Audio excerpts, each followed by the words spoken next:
What is going on, my fellow Raiders, Doomers, Crusaders, Scullies, and Dialers? Morgan Loft back at you with a very unconventional gear breakdown. You're not going to see my face in this video whatsoever, maybe my hands, but I want to primarily focus on one piece of gear at a time in this video, instead of doing a head-to-toe gear breakdown, courtesy of people like Russ or people who like to share gear breakdowns at the California Jones or Comic-Con events.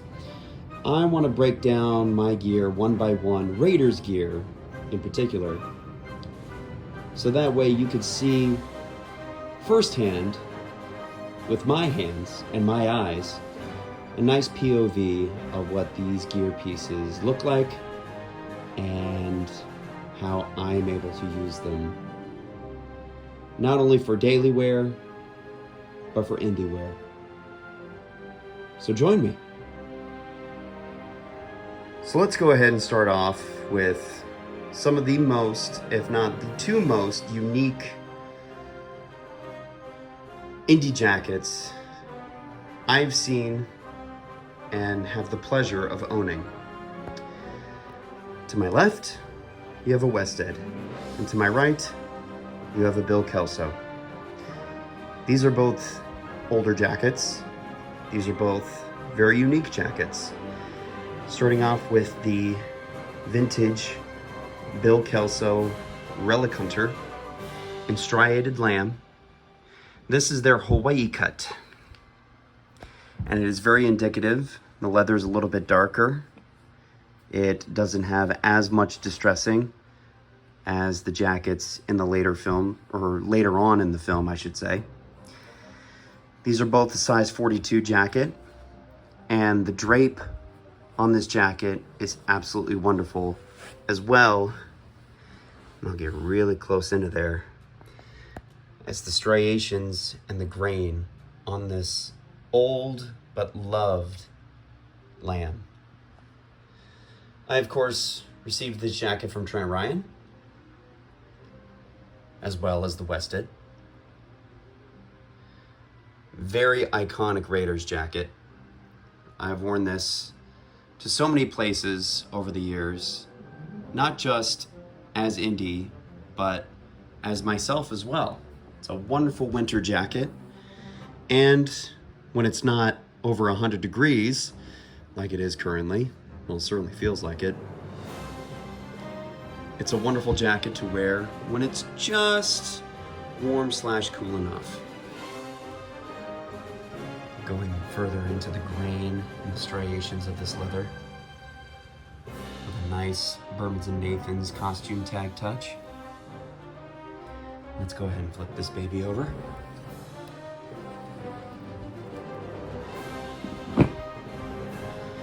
So you can see there are a lot more striations in the back.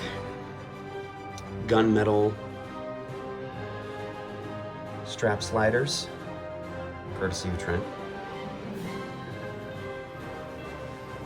The yoke is beautiful because not only is it vintage as far as the age is concerned, but there's just subtle weathering enough to where it feels very lived in.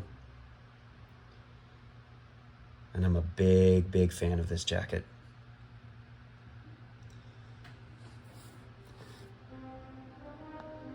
But let's talk about the Wested now. Here we have a beautiful Wested Shrunken Lamb Raiders jacket, which I have deemed to be my truck chase jacket.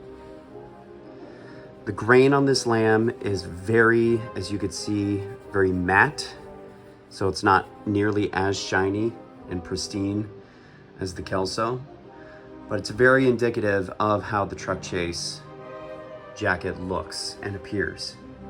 And the thing that I really love about this jacket in particular is I always look at the pocket flaps of most indie jackets, most indie jackets that people own. And I just really appreciate how unique and lived in this material looks and is. And as you can see as well, very weathered, wonderfully done, and there's just a subtle hint of a bullet hole. I don't have the courage to make a bullet hole out of this jacket, but never say never. Let's go to the back. This was wonderfully weathered and gifted to me by Trent Ryan, who, much to his chagrin, believes that this jacket can also be a great Dial of Destiny jacket, and he wants it back, but he's not going to get it back. If any of you are savvy or following the jacket, not necessarily debacle, but debate on the material that they used for the jacket for Dial of Destiny, and everybody's referring to the El Capitan D23 display jacket, the archived piece. Everybody has their own opinion, but I truly believe, in seeing the jacket in person and also wearing this jacket to the Dial of Destiny premiere, I believe the production used some sort of shrunken lamb, but that is just my theory. Very close to whatever the leather they sourced. But I digress, because this is a beautiful Raiders jacket. Both jackets are a size 42, but they fit so differently. The sleeve lengths, the drape, the width of the chest, absolutely wonderful. And I'm so grateful for Trent, and I'm very grateful that I have very unique jackets in my Raiders indie collection. Well, let's go ahead and talk about some of these beautiful accessory pieces. Great leather pieces, great genuine pieces, great replicas, and even more so, wonderful customer service. I'll begin with this amazing, genuine Mark 7 gas mask bag. I feel like in a lot of gear breakdowns, people just tend to throw this off to the side when they're doing the gear breakdown and go, oh, it's a genuine gas mask bag, and you know, that's that. But when you really break it down from a historical point of view, considering that this bag was made in 1942, HSA, this is the real McCoy. This is the genuine article.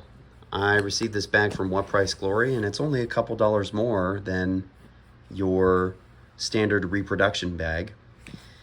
It has definitely seen the sun. I have used this for many trips to Disneyland, and also this bag was on me during the premiere of Dial of Destiny. And as I've always said, the thing that I love about this bag is that it smells like the Haunted Mansion. Now, there is a discrepancy because the Raiders gas mask bag don't have the matte button finish. They have a very smooth brass button finish. So if you could look past that, you know, you still have yourself a very genuine, real McCoy, over 80 years old. And I think that speaks for itself. The downside is when you get these bags, it comes with its original strap that's in this canvas material.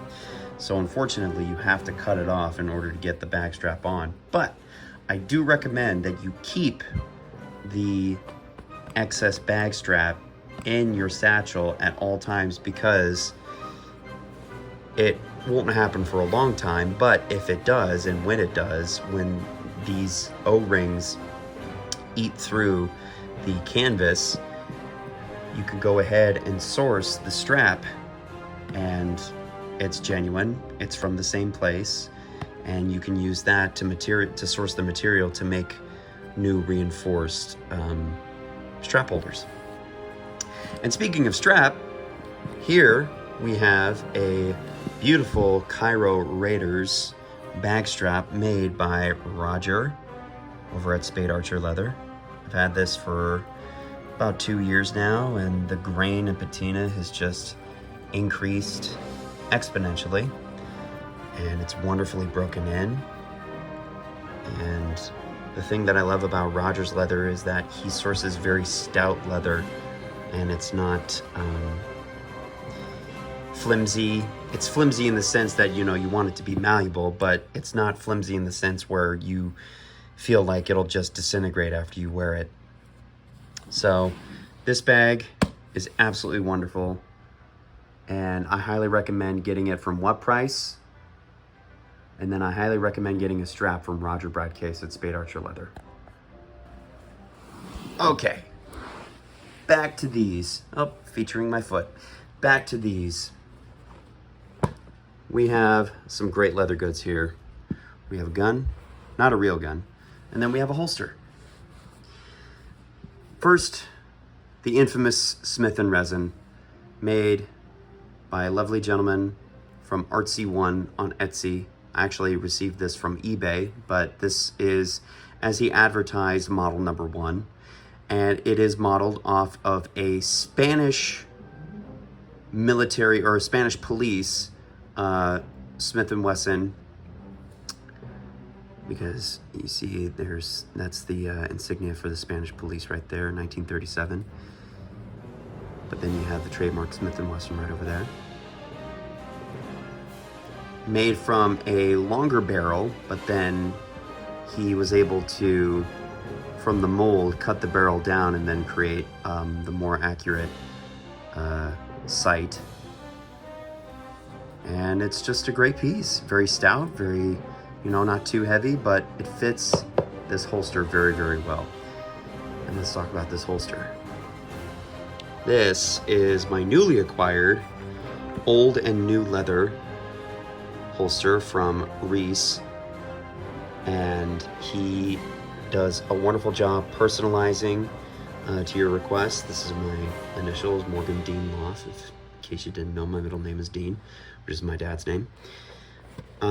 This is his dark brown leather option, which I think, compared to the saddle tan option, I think I chose the better color, because this is the color that I was looking for.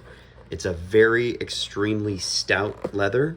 It's still new, so there's still a little bit of breaking in. But the thing that I love about this holster in particular is that it's not, like rock hard, but it's very stout to where even if you're at a place where you can't bring the Smith & Resin or a revolver anywhere, then it's wet molded, it's shaped enough to where it does the job, but it's also safe and it maintains the shape. Because I wanted something that wasn't flimsy. And I got it. And I love it incredibly. And it is a part of my gun belt, which I will die on this hill. This is my What Price Glory gun belt that I use as a normal belt. For every day. I wear them with jeans and everything. And to this day, I have had many gun belts from many vendors, and not to diss on their craft or their quality or anything like that, but you get the most bang for your buck when you get a What Price Glory gun belt. And it's accurate, it's got the right hardware, it's very stout leather, but it's also extremely soft and malleable. And I just feel that this leather and what you pay for is extremely complementary to each other. And again, this was also on my gear at the premiere of Dial of Destiny. And I'm looking forward to getting another belt from them in the near future. But What Price Glory? Who knew? What Price Glory is a really great place for intro cosplayers, but to a veteran cosplayer like myself, I still swear by What Price Glory. The hardware is just so great, and this ring moves around, so you can take it off completely if you want a more accurate look, but I actually like having this ring on because this is a little bit of a longer belt for me, and when I have it on my trousers or when I have it just on pants in general, I like to have that extra reinforcement so that way the belt doesn't flop around. There you have it. And of course, the gun belt will not be complete without your trusty sound-breaking piece of leather. And I'm not talking about that piece of leather, I'm talking about this honkin' piece of leather. This is my one and only kangaroo hide bullwhip, made by the craftiers at David Morgan in 2019. It's an 8-footer, 12 plat, Raider style.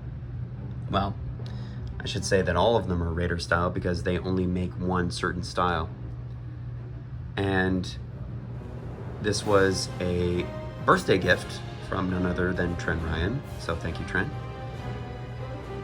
And one of the best whips I've owned, and this will not be leaving my sight.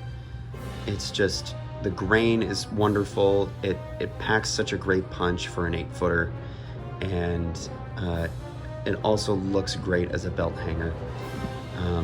The fall hitch is very, very immaculate. The original fall, I believe, cracker's been replaced many times, but it had a natural leather look, and after many years and mileage and cards, it ended up looking like this, and I just, chef's kiss. And then this is a new acquisition. This is my double wrap whip grip holder made by David Richardson and Mickey Jones. And this is his Raider style. It's still new, so forgive me for trying to still get used to it, but he aged this leather. And let me tell you something about Mickey Jones. Aside from his impeccable eye of accuracy and attention to detail, this, from the moment I ordered it until the moment it came to my door, was less than 8 days. Absolutely amazing. So David, if you're watching this, thank you very much. And the thing that I also hyped on as far as the grip holder is concerned, this is indicative of something that you would have found like from Crease and Corral. Crease and Corral did a whip holder like this.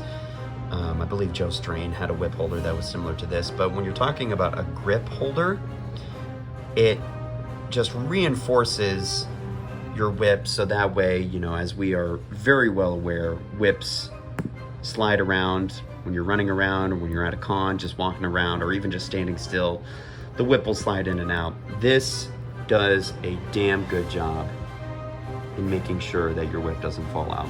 Obviously, there's always room for error, but this does an amazing job, and I love the color, and it matches the holster very well, in my opinion. So, great upgrade of my gun rig. So, thank you again, David. And thank you again, Reese. Let's talk about these wonderful Alden lookalikes, Thursday Diplomat boots. And Thursday boots, if you're watching this, giving you the fourth finger, you need to bring these back in the market. These are discontinued, older model Diplomat boots made by the Thursday Boot Company. And they are multifaceted. 1, extremely affordable. 2, extremely stout. 3, extremely comfortable. And 4, accurate, rugged, and formal. I've worn these over the last 2 years. I found these on eBay for a very cheap price, and they were practically brand new, and you could tell that I've worn these out quite a bit. I've worn them performing, I've worn them at work, I've worn them to cons.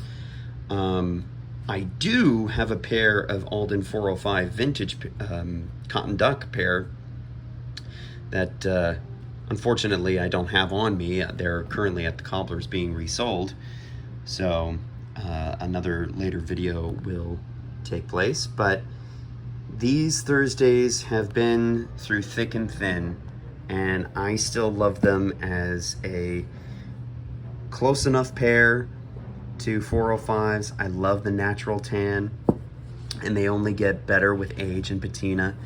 And I also love the day-night soles, which isn't accurate to Alden's, but they're accurate to the time period. So I actually really do like the day-night soles. If I didn't harp on accuracy for my Aldens for the resole, I would have asked for day-nights. But if I get these resold, definitely day-night soles.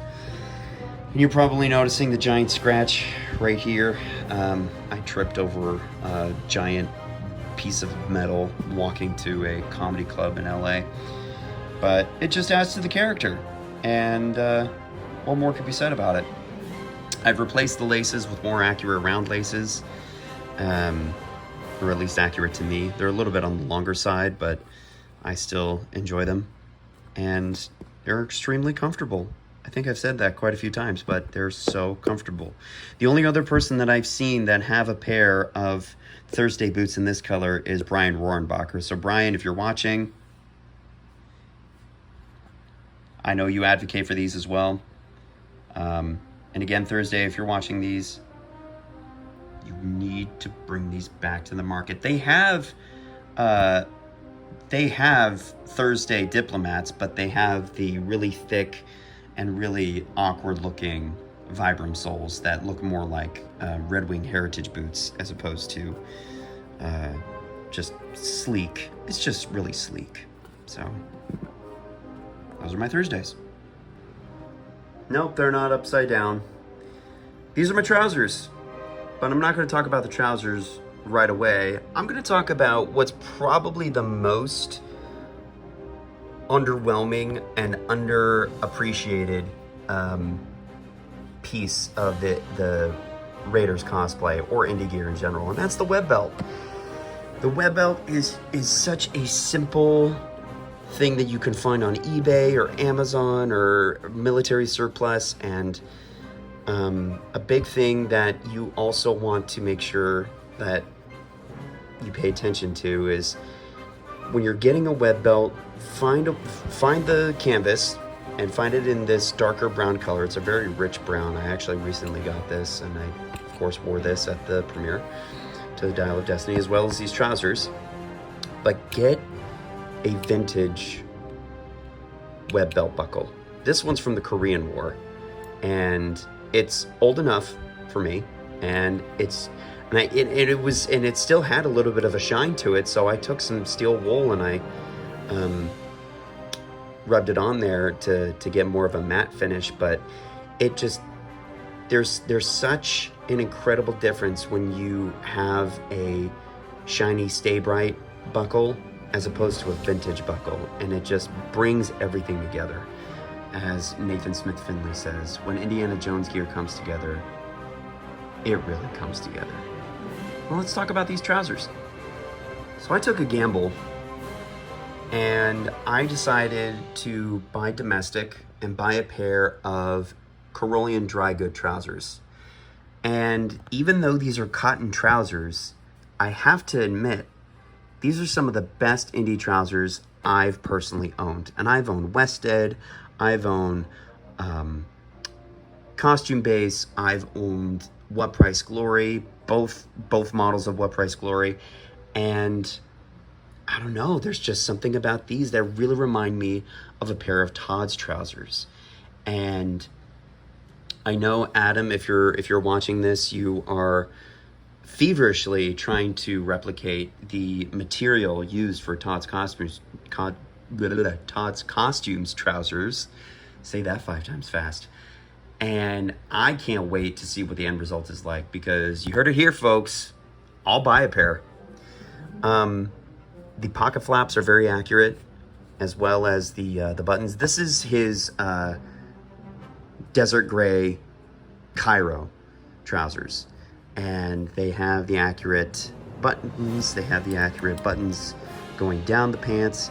The only discrepancy that I have, and Pete Casiopo, if you're watching this, the fly is just a little bit too high. It needs to go down just a little bit for accuracy purposes. But until he pointed it out, I never really noticed it, nor do I necessarily care.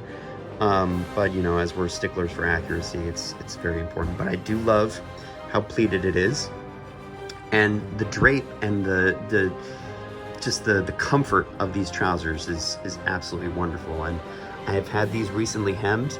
Unfortunately, I think I hemmed them a little too high, so I need to re-hem them a bit. But had these tailored after I received them, and the tailoring job was really wonderful.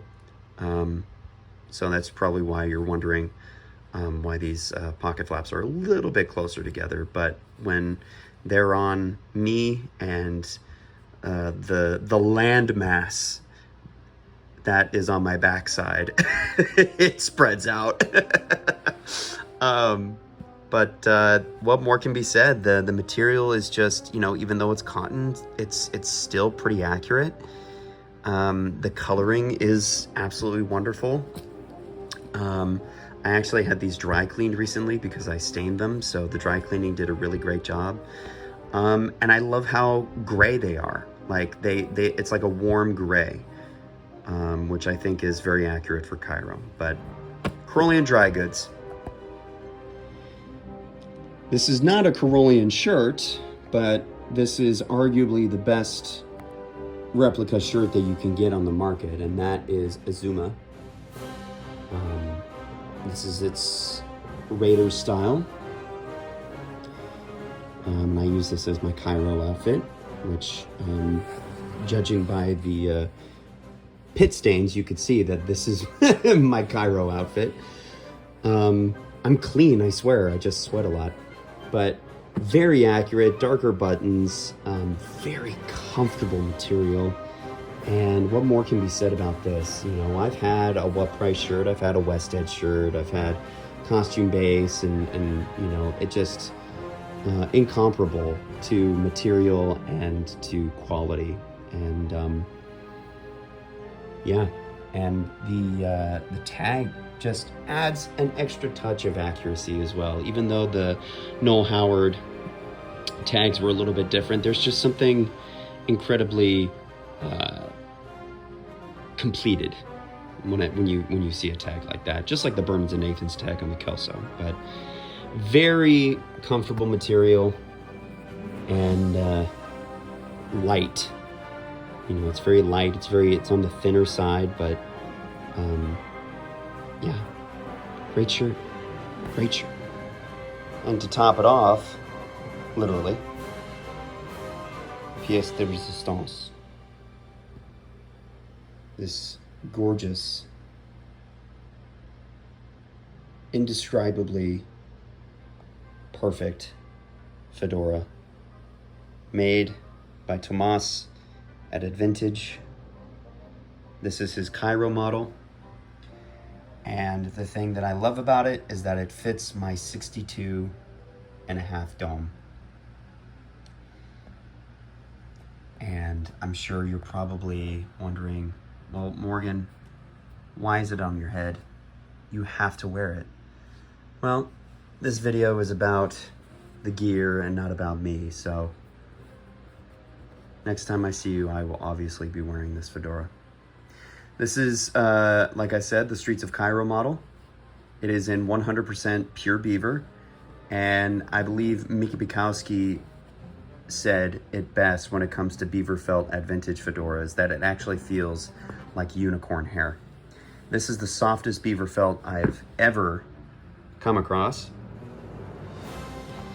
And I know Raiders fedoras are not beaver and they are in fact rabbit, but when you're dealing with something that you tend to wear on a daily basis and you wear in the elements and everything like that, and you just, you know, you want to beat the hell out of it, get a beaver felt fedora. And with the lovely touch on the inside is that I added California Jones. So that way, every time I wear this, I am reminded that California Jones goes with me everywhere I go.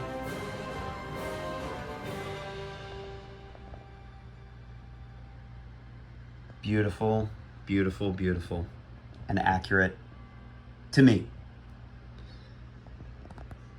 And there you have it.